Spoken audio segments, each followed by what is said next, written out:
చట్టానికి న్యాయానికి జరిగిన ఈ సమరంలో, ధర్మానికి రక్షానికి జరిగిన సంగ్రామంలో, కడుపు తీపికి కట్టుబడిన తీర్పు, కన్నీటికి కరిగిపోనిది తీర్పు.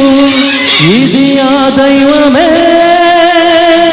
ఇచ్చిన తీర్పు. తప్ప తప్ప తప్ప no never. I will answer this. Anything happens in law.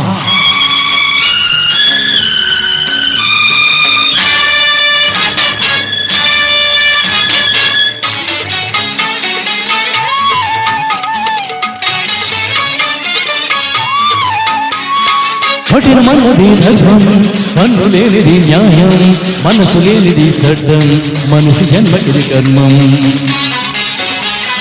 కఠినమన్నది ధర్మం, కన్ను లేనిది న్యాయం, మనసు లేనిది చట్టం, మనిషి జన్మకిది కర్మం. న్యాయమూర్తిగా నేనిప్పుడు న్యాయస్థానం నాదైనప్పుడు నాకు మీరు లేరు. నేను కాను, నేను కాను. ఇది ఆ దైవమే ఇచ్చిన తీర్పు. తప్ప తప్ప నో.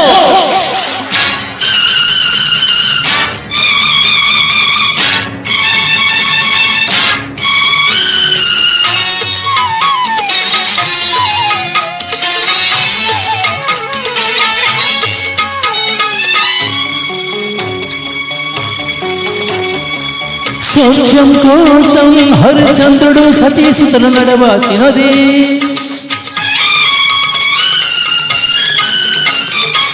గజవతిని సీతమ్మను రాముడు కారడవికి పంపించినది. కన్న తల్లినే కాదని కర్ణుడు రాజత్యాగం చేసినది. కన్న కొడుకునే కాదని నేనే కన్నీటిని దిగమింగుతున్నది.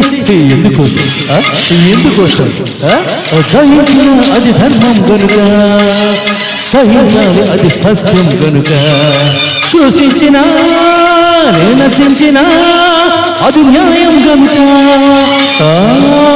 న్యాయమే నా దైవం గనుక.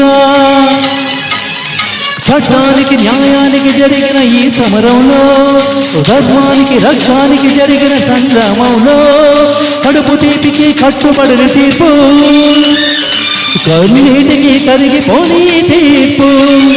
ఇది ఆ దైవమే ఇచ్చిన తీర్పు.